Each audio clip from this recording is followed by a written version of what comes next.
नमस्कार, मैं हूं आयुष चतुरांश और आप देख रहे हैं बड़ी बहस। बड़ी बहस में आज इस सेगमेंट में हम आपसे बात करेंगे मध्य प्रदेश के राजनीतिक हलचल पर। आज हम बात करेंगे बीजेपी की तरफ से मध्य प्रदेश में चलाए जा रहे अब तक के सबसे बड़े चंदा अभियान की। दरअसल इस अभियान की शुरुआत बीजेपी प्रदेश अध्यक्ष वी.डी. शर्मा ने भोपाल से कर दी है। इसमें छोटे से लेकर के बड़े कार्यकर्ता तक से समर्पण निधि यानी कि आजीवन सहयोग निधि अब ली जाएगी, ताकि भविष्य में पार्टी चलाने के लिए बड़ी रकम का फिक्स डिपॉजिट हो सके। लक्ष्य 150 करोड़ रुपए का रखा गया है। यह पिछले साल में एकत्रित की गई राशि से 3 से 4 गुना ज्यादा बड़ी रकम होगी।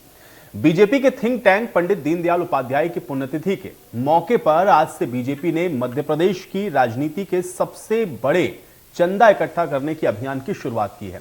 इसके लिए आज बीजेपी के तमाम नेता, विधायक, मंत्री और पदाधिकारी दिन भर बूथों पर जाकर के इस कार्यक्रम को सफल बनाने में लगे रहे। इस बार यह व्यवस्था भी होगी कि 50 रुपए से लेकर के बड़ी राशि तक आजीवन सहयोग के रूप में ली जाए। इसके लिए जिलों के टारगेट को भी फिक्स किया गया है। भोपाल और इंदौर में सबसे ज्यादा राशि एकत्रित करने का टारगेट रखा गया है। यह राशि 30-30 करोड़ रुपए तक की तय की गई है। इसके बाद जबलपुर, ग्वालियर, उज्जैन और रीवा का नंबर है। तो जमा की गई रकम की एफडी की जाएगी ताकि मिशन 2023 के तहत फंड का चुनाव में इस्तेमाल हो सके। अब बीजेपी के समर्पण निधि अभियान की शुरुआत करते हुए प्रदेश अध्यक्ष वी.डी. शर्मा ने यह भी दावा किया है कि उनकी पार्टी का यह अभियान मध्य प्रदेश में एक नया इतिहास बनाएगा। उपाध्याय की आज पुण्यतिथि है और इस मौके पर मध्य प्रदेश में बीजेपी ने समर्पण निधि का बड़ा अभियान चलाया है। हमारे साथ वी.डी. शर्मा जी मौजूद हैं। सर, 150 करोड़ का लक्ष्य है, कैसे आप पूरा करने वाले, कितने दिनों का कार्यक्रम रहेगा, क्या कुछ पूरी प्रक्रिया? देखिए, आज भारतीय जनता पार्टी के हमारे विचार के धोतक, जिन्होंने अंत्योदय और एकात्म मानव दर्शन का विचार इस देश को दिया, जिसके आधार पर भारतीय जनता पार्टी दुनिया का सबसे बड़ा राजनीतिक दल है, आज उनकी पुण्यतिथि का अवसर है। भारतीय जनता पार्टी के पूरे देश के कार्यकर्ता आज के दिन समर्पण के अभियान के साथ अपने आर्थिक दृष्टि से भी समर्पण करने का काम करते हैं।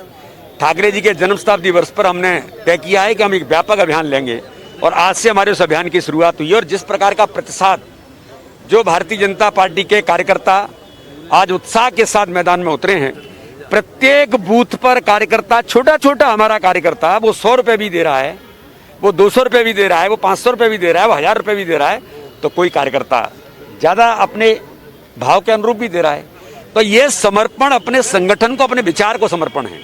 तो कार्यकर्ता ये केवल कोई धन संग्रह नहीं है, ये विचार के प्रति श्रद्धा और अपने नेतृत्व के प्रति विश्वास का समर्पण हमारे कार्यकर्ता हैं, जो अपने संगठन को चलाने के लिए करते हैं। और आज से नहीं है, ठाकरे जी ने एक पद्धति विकसित की देश के अंदर, केवल मध्य प्रदेश नहीं, शुरुआत यहाँ से हुई, लेकिन देश के अंदर वो पद्धति का विकास किया। तो हम जैसे बूथ विस्तारक अभियान में हमारे कार्यकर्ताओं ने, हमारे नेताओं ने, हमारे जनप्रतिनिधियों ने अथक मेहनत करके जो इतिहास बनाया, समर्पण निधि में भी हम मध्य प्रदेश के अंदर इतिहास बनाएंगे। आज बूथों पर भी बीजेपी जा रही, बूथों पर क्या कार्यक्रम? ये काम बूथों पर ही है। बूथों पर हमारे पंडित दीनदयाल उपाध्याय जी के आज की पुण्यतिथि के कार्यक्रम में उनके प्रति श्रद्धा सुमन अर्पित करना, उनके बारे में बात करना, और समर्पण निधि के अभियान में प्रत्येक बूथ का जो कार्यकर्ता है वो समर्पण का काम भी आज कर रहा है। घर घर में जाकर के बूथों पर संपर्क हो रहा है।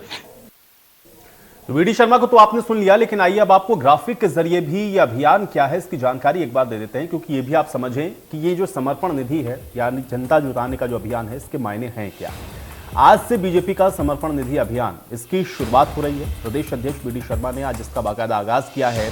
इसमें होगा यह कि बूथ पर बीजेपी के जो प्रदेश स्तर के बड़े नेता हैं वो आपको दिखेंगे, और यहाँ पर ये जो समर्पण निधि कार्यक्रम है उनमें उनकी मौजूदगी होगी। पंडित दीनदयाल की पुण्यतिथि से इस कार्यक्रम की शुरुआत हो चुकी है।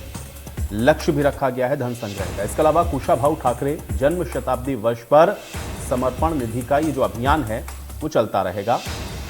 तो समर्पण निधि अभियान इसको नाम दिया गया है, लेकिन इसको अगर आप ऐसे भी देखें तो मिशन 2023 में भारतीय जनता पार्टी लगी है। कार्यकर्ता, सभी जनप्रतिनिधि, पदाधिकारी प्रत्येक बूथ पर जाने वाले हैं और इसमें प्रत्येक बूथ पर जाकर के समर्पण निधि के अभियान में आपको प्रदेश स्तर के जितने भी बड़े चेहरे हैं वो सब दिखेंगे, जो कि इस अभियान में जुटेंगे।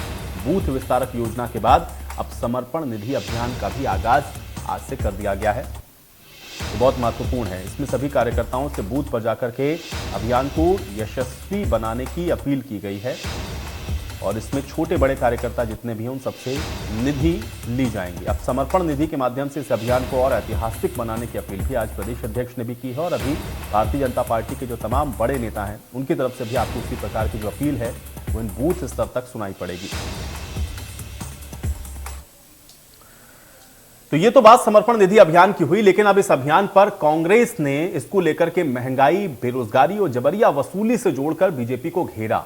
पूर्व वित्त मंत्री तरुण भनोट ने बीजेपी के समर्पण निधि अभियान पर तंज कसा और यह कहा कि बीजेपी का यह अभियान आम आदमी के जले पर नमक छिड़कने का अभियान है। कोरोना काल में लोगों की आर्थिक स्थिति बिगड़ चुकी है।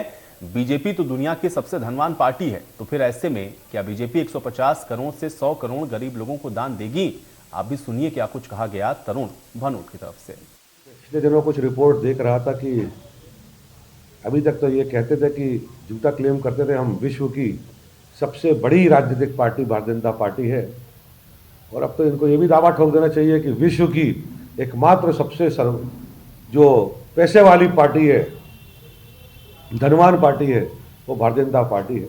इसका पूरे टाइम ध्यान इसी पे रहता है कि कैसे हम धन संग्रह करें।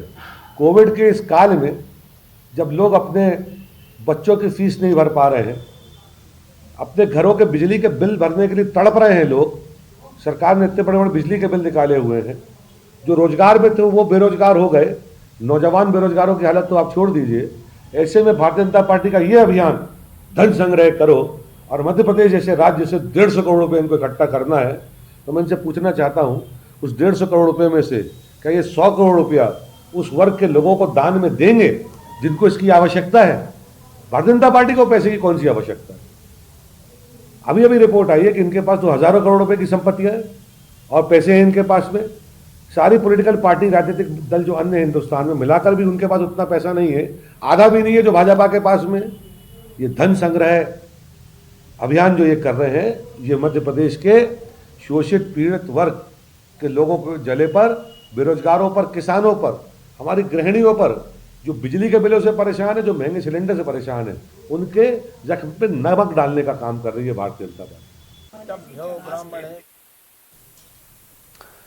तो समर्पण निधि अभियान को आप देख रहे हैं किस तरह से कांग्रेस ने इसको बेरोजगारी के साथ जोड़ा, कांग्रेस ने इसको कोरोना काल के अंदर जो आर्थिक स्थितियां उत्पन्न हुई उसके साथ जोड़ा और साथ ही साथ आरोप ये भी लगाया कि भारतीय जनता पार्टी तो वैसे भी विश्व की सबसे बड़ी पार्टी होने का दावा करती है और दूसरा यह है कि उसके पास सर्वाधिक पैसे हैं, तो फिर इन और पैसों की जरूरत आखिर क्या है? तो ये समर्पण निधि अभियान और उसको लेकर के कांग्रेस के सवाल, आज इसी पर चर्चा करते हैं। दोनों मेहमान मेरे साथ जुड़ चुके हैं, पहले उनका परिचय आपके साथ करवा देते हैं। दिव्या गुप्ता जी हमारे साथ जुड़ रही हैं, बीजेपी के प्रवक्ता हैं, बहुत स्वागत है दिव्या गुप्ता जी आपका इस चर्चा में। और संजय महेंद्र जी हमारे साथ जुड़े हुए हैं, प्रवक्ता हैं कांग्रेस पार्टी के। संजय महेंद्र जी आपका भी स्वागत है। दिव्या जी, चर्चा की शुरुआत में आपसे करना चाहूंगा, सबसे पहले तो समर्पण निधि अभियान क्या है, थोड़ा सा इसके बारे में बताएं, और दूसरा ये कि कांग्रेस इसको लेकर के जो सवाल उठा रही है कि ये जो चंदा या फिर ये जो समर्पण निधि के माध्यम से आप लोग एकत्रित कर रहे हैं, ये दरअसल कोरोना काल में परेशान हुए लोगों के जले के ऊपर नमक छिड़कने के समान है। दोनों ही बातों पे आपका रिएक्शन चाहता हूं। तो अब पहले प्रश्न का आपका जवाब देती हूँ। देखिए, किसी भी पार्टी को चलाने के लिए जो इतनी वृहद पार्टी हो, इतना वृहद काम कर रही हो, अपनी तरफ हो, सरकार अपनी तरफ होती है। सरकार का दायित्व सरकार चलाने का होता है, लेकिन पार्टी का बहुत बड़ा दायित्व होता है पार्टी के कामों को लेकर आगे बढ़कर चलना। और जहां ये हर गांव तक पहुंची हुई पार्टी है, बहुत सारे ऐसे अनन्य कार्यक्रम होते हैं जिन कार्यक्रमों को आपको करना होता है। और ये बात तो आप भी स्वीकार करेंगे कि Bharatiya Janata party constantly on the move party है। यहाँ पे लगातार एक के बाद एक कार्यक्रम होते हैं, एक के बाद एक हमारे पास अगला कार्यक्रम अब क्या होगा, फिर उसका अगला कार्यक्रम क्या होगा और उसका क्रियान्वयन क्या होगा। इस तरह का हमारे लगातार एक कार्यक्रम चलता है। कांग्रेस जैसा विलुप्त पार्टी नहीं है कि जब चुनाव आएगी तो ऐसा वाला नहीं, एक लगातार ऑन द मूव वाली पार्टी है। जब ऑन द मूव आपको रहना पड़ता है, तब आपको कहीं ना कहीं आपको इस सारे के सारे कार्यक्रमों को करने के लिए, उनका क्रियान्वयन करने के लिए, अच्छे से क्रियान्वयन करने के लिए आपको धन की आवश्यकता पड़ती है। ऐसा कहा जाता है कि अर्थ के बिना सब अनर्थ है, तो अर्थ ना होगा तो अनर्थ भी होगा, तो अर्थ क्या है ही। और आपको जब अच्छा कार्यक्रम करना हो, क्रियान्वयन करना हो और कार्यकर्ता को लेकर जाना हो और उसको अपने साथ रखना हो, तो कुछ ना कुछ इस तरह के कार्यक्रमों के साथ साथ धन की आवश्यकता पड़ती है। इस धन को लेकर लेकिन अच्छी बात क्या है, जब यहाँ कार्यकर्ता ही स्वयं धन दे रहा हो, जब कार्यकर्ता ही स्वयं अपनी अपनी रिस्पॉन्सिबिलिटी समझ रहा हो, अपना ये दान देकर उसको लग रहा हो कि नहीं ये मेरी पार्टी है, ये मेरा संगठन है, इसी संगठन को लेकर मैं आगे बढ़ रहा हूँ, यही संगठन मेरी छत है, छाया है, माँ है, इसको लेकर मैं अगर आगे चल रहा हूँ, तो ये तो बहुत अच्छा एक योगदान होता है उस महायज्ञ में जहां हर व्यक्ति अपनी अपनी आहुति देना चाहता हो। तो ये तो रहा भारतीय जनता पार्टी का चरित्र, जिसके कारण हम लोग जाने भी जाते हैं, जिसके कारण पार्टी आगे चलती है। तो ये तो हुआ एक बात। दूसरी बात, अभी भनोट जी का मैंने बहुत बड़ा उन्होंने एक आरोप लगाते हुए मैंने उनका कमेंट सुना कि अगर ये लोग ऐसा कर लेते, अगर ऐसा कर लेते, तो सर मैं बहुत विनम्रता के साथ, पूरी विनम्रता के साथ, लेकिन पूरी रिस्पॉन्सिबिलिटी के साथ ये कहना चाहूंगी कि आपके जो सबसे शीर्ष नेता है, जो सबसे बड़े नेता है, जो हमारे यहाँ राष्ट्रीय दामाद हैं और जो उनकी पत्नी है, जो शिमला की एक पूरी पहाड़ी कटवा देती हैं अपना एक समर हाउस बनाने के लिए, फिर उनको वो समर हाउस पसंद नहीं आता है फिर वो समर हाउस पूरा का पूरा नेस्तनाबूद कर दिया जाता है और फिर एक नया बनता है। तो सर इन सब के पैसे कहाँ से आ रहे हैं? थोड़ा सा जेब आप भी हिला दीजिए, आपकी पार्टी के शीर्ष नेता भी हिला देंगे, तो एक सिर्फ सोनिया गांधी, प्रियंका वाड्रा और राहुल गांधी अगर जेब हिला देंगे और फिर उसके बाद आपके चिदम्बरम जी जिन्होंने इतना खाया है वो हिला देंगे, तलमाड़ी जी जिन्होंने पूरे कॉमनवेल्थ को चूस लिया था वो हिला देंगे, तो पूरे देश ही तर जाएगा। तो इसलिए आप तो ये आरोप ना ही लगाएं, क्योंकि हम सब जानते हैं कि किसके पास कितना, कहाँ कहाँ किस तरह का गड़ा हुआ धन है। चलिए दिव्या जी, मैं संजय जी से इसका जवाब देता हूं। संजय जी, तो हिंदुस्तान कब तक तर संजय जाता। ये बात अलग है कि आपको ये बात समर्पण निधि अभियान भारतीय जनता पार्टी का है, वो किसी को फोर्स तो कर नहीं रहे हैं कि आपको ये पैसा देना जरूरी हो, फिर वो उनके जुड़े हुए कार्यकर्ता हैं, वो पैसा दे ना दे, उनकी पार्टी का अंदरूनी मसला है, उसमें लोगों के जले पर नमक छिड़कने जैसा क्यों है आपको लगता है? और इस पर ये टीका टिप्पणी कांग्रेस पार्टी की क्यों? आपका रिएक्शन चाहूंगा मैं इस पर। मेरे से सवाल पूछा है आपने? जी संजय जी आपसे। देखिए दिव्या जी ने बहुत अच्छी और बहुत बड़ी बड़ी अच्छी बढ़िया वाली बातें कर दी। अब मैं उनका लाइन से जवाब देता हूं। ये बात तो बिल्कुल मैं पूर्ण रूप से सहमत हूं दिव्या जी की कि 365 दिन आपकी पार्टी चुनावी मोड में रहती है। आपने खुद इस बात को कहा कि हमारे यहाँ लगातार कार्यक्रम जारी रहते हैं और हम लगातार चुनावी कार्यक्रमों में पार्टी के कार्यकर्ताओं को लेकर संगठन की विचारधारा को आगे बढ़ाने का काम करते हैं। जनता की सेवा का तो आपके पास समय मिलता ही कहाँ है? आप तो 365 दिन एक चुनाव जीतते नहीं है कि अगले की तैयारी में लग जाते हैं, नंबर एक। नंबर दो, भनोट जी ने क्या गलत कहा आप मुझे बताइए। जब हजारों मजदूर कोरोना में, लॉकडाउन में पैदल चल रहे थे, जिनको तमाम तकलीफें सारी देश ने देखी, जिसके लिए कांग्रेस ने अगर अपनी बसें भिजवाने का प्रबंध किया, लोगों को लाने ले जाने का प्रबंध किया, उनको उनके जख्मों पर मरहम लगाने का काम किया, तब आपकी सरकार ने अड़ंगे लगाए, नंबर एक।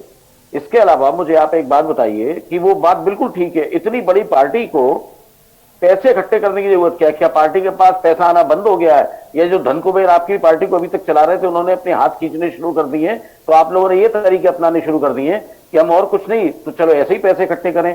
देखिए उस पैसे का सदुपयोग कहां कहां हो रहा है ये तो हमको भी जानने का हक है ना। जैसे आप हमसे पूछ रही हैं, आप कहती हैं कि कॉमनवेल्थ गेम में पैसा खा लिया, रॉबर्ट वाड्रा, प्रियंका गांधी, सोनिया गांधी, राहुल गांधी के पास इतना पैसा है, तो ईडी आपकी, जिसके इस्तेमाल को आप हमसे ज्यादा बेहतर समझते हैं। ईडी का आप बात समझिए ना, मैं तो आपकी बात का जवाब दे रहा हूं। अगर इतना पैसा गांधी खानदान के पास है तो आप निकाल क्यों नहीं लेते? आप तो 15-15 लाख रुपए सबको बांट रहे थे स्विस बैंक से काला धन निकाल के, आज तक 1 रुपया जेब में नहीं आया। जब काले धन के विरुद्ध लड़ाई लड़ी मोदी जी ने, तो क्यों नहीं उस काम को पूरा किया? अधूरा क्यों छोड़ा हुआ है? ये भी तो पता लगे, क्योंकि उसमें बात कहानी ये निकल के आएगी ना कि कहीं आप कुछ अपनों के नाम ऐसे निकल आए कि हम कहीं मुंह दिखाने लायक ना रहे। तो इस चैप्टर को ही बंद कर दो, बेहतर तो यही होगा। क्या कहती हैं आप इस बारे में? चलिए दिव्या जी जवाब देना चाहूंगी। मैं दूं सर? बिल्कुल बिल्कुल, मोस्ट वेलकम। ओके, तो संजय जी का जवाब देना चाहूंगी। संजय जी, मैं आपने धन कुबेरों ने कोई हाथ खड़े नहीं करे, लेकिन आप फिर एक बात समझिए, मैं आपको बहुत विनम्रता के साथ समझाती हूँ। जब एक महायज्ञ हो रहा होता है तो हर वो व्यक्ति चाहता है कि उस यज्ञ में मेरी भी आहुति हो, मुझे भी मौका मिले कि मैं आगे आऊं और अपनी आहुति दूं। मैंने आपसे फिर बहुत विनम्रता के साथ कहा, पार्टी जब होती है, जो पार्टी मेरी माँ है, पार्टी जो मेरी छत है, वो जब एक काम करने में लगी हुई है तो हर कार्यकर्ता की जवाबदारी भी है और हर कार्यकर्ता का मन भी होता है कि मैं भी उसमें योगदान करूं। तो ये पार्टी का, कार्यकर्ता का देने वाला योगदान है। इसको समर्पण निधि कहा गया है। सर एक सेकंड, इसको समर्पण निधि कहा गया है। एक सेकंड सर, एक सेकंड। पहली बात है ना, एक बात। दूसरी बात, आपने ये बात कही कि हम लोगों ने काम कहाँ कर रहा है, काम कौन कर रहा है, तो सर मैंने आपसे फिर वो, आप दो चीजों को कंफ्यूज ना करें। सरकार अपनी जगह काम करती है, सरकार की योजनाएं अपनी जगह काम करती है, ये संगठन है। संगठन जब चल रहा होता है तो संगठन का काम, और आपको फिर वो बात बता दूं, ये वही संगठन है जिसने, कांग्रेस ने जब हवा दी मजदूरों को पलायन करने के लिए, टिकट बांटे, टिकट दिए और बोला, चाहे बंबई हो चाहे दिल्ली हो, वहां पे किस किस ने क्या क्या टिकट बांटे और किस किस ने क्या क्या दिया, ये वीडियोस हैं और ये सब जानते हैं कि किसने हवा दी थी मजदूरों को पलायन। हाँ। टिकट बोलने नहीं दीजिएगा, बोलने हाँ, दीजिएगा। बोलिए। वो पलायन करने के लिए उस समय जब योगी जी ने बसें भेज के सारे मजदूरों को यूपी बुलवाया था, शायद वो दृश्य आप भूल गए होंगे, लेकिन वो दृश्य हमारे पास है। तीसरी बात, जिन मजदूरों ने पलायन करा था उन मजदूरों को सबसे ज्यादा यदि किसी ने सेवा करी तो ये संगठन ने ही सेवा करी थी, जिनको जगह जगह पहुंच के अनाज पहुंचाया गया, खाना पहुंचाया गया, पैरों में चप्पलें दी गई, ऊपर गमछे, भरी गर्मी में गमछे दिए गए और न जाने क्या क्या, क्योंकि मुझे मालूम है कि सैनिटरी नैपकिन तक बांटे गए। अगर इस तरह की सेवा करी गई उन मजदूरों के लिए, तो आप तो कम से कम इस बात को लेकर भ्रम में ना रहे कि सेवा ना करी गई। इस बात के वीडियो और प्रमाण हैं कि किस कांग्रेस पार्टी ने कांग्रेस में वहां बंबई में जाके लोगों को बोला था, चू जाओ अपने अपने घर जाओ, क्योंकि यहाँ लॉकडाउन है, यहाँ कोई तुम्हारी सेवा नहीं करने वाला। ये सब वीडियोस है, तो आप उस बात की चिंता ना करें।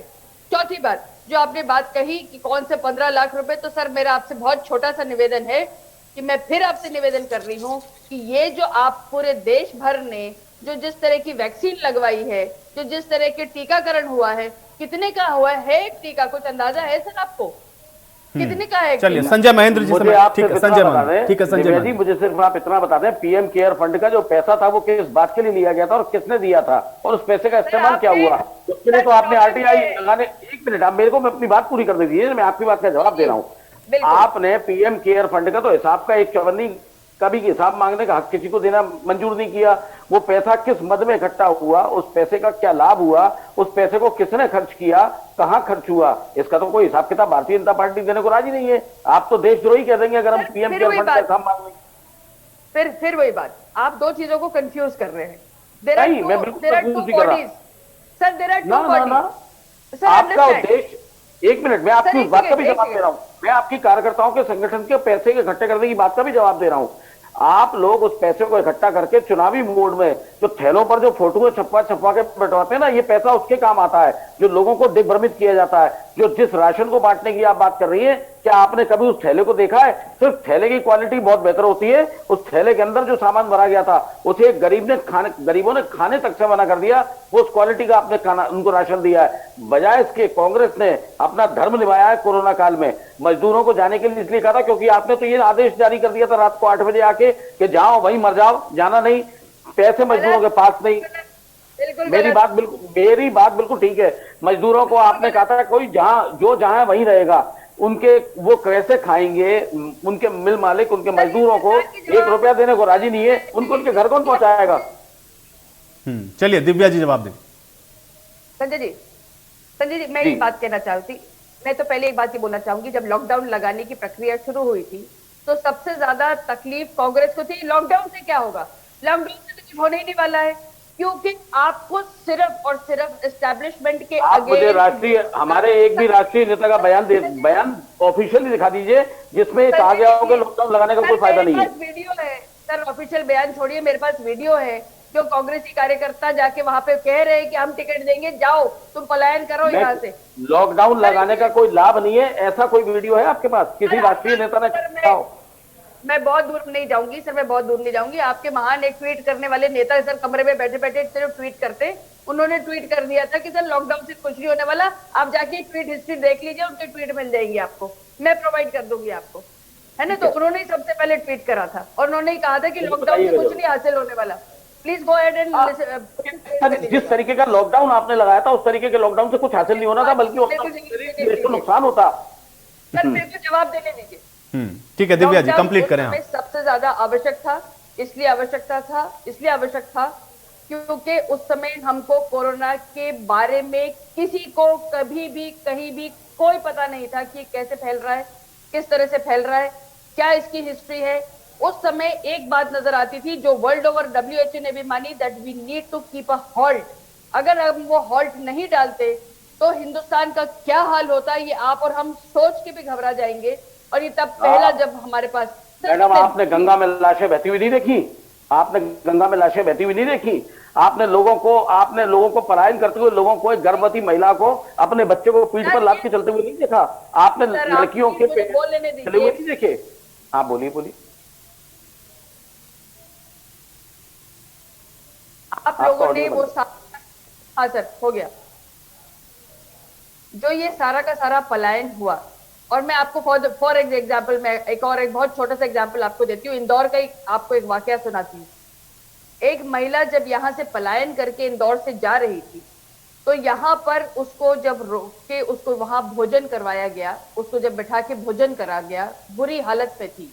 उस महिला को जो भोजन करवा के, सब साफ सुफ करवा के, उसके पैर वैर धुला के, चप्पल दे के जब उसको चली गई वो उत्तर प्रदेश, लॉकडाउन जब खुला, जब उत्तर प्रदेश से जब वो वापस आई, तो आपको वो दर्दनाक दृश्य का मैं सिर्फ एक बात बताना चाहूंगी कि उस महिला ने उस जगह पर जहां पर आके उसको भोजन पानी दिया गया था, वहां आके उसने दिया लगा के उस धरती को नमन करके धन्यवाद करा कि मैं वापस इस धरती को धन्यवाद करना चाहती हूँ जहां पर आके मुझे इन लोगों ने सेवा करी थी, मेरे को आज जीने का जो मौका मिला था। सर, इस तरह के अनेकों अनेक चलिए देखिए जी, मेरे पास समय नहीं, मुझे चर्चा यही समाप्त करनी पड़ेगी। आप दोनों का बहुत शुक्रिया, आप लोगों ने समय निकाला, आज इस चर्चा का हिस्सा बने। हालांकि समर्पण निधि को लेकर के अपने अपने सवाल हैं, लेकिन देखना यह है कि समर्पण निधि के माध्यम से जो साधने की कोशिश भारतीय जनता पार्टी की है, उसमें सफलता उसको कितनी मिलती है। आज बड़ी बहस में मेरे साथ फिलहाल इतना है।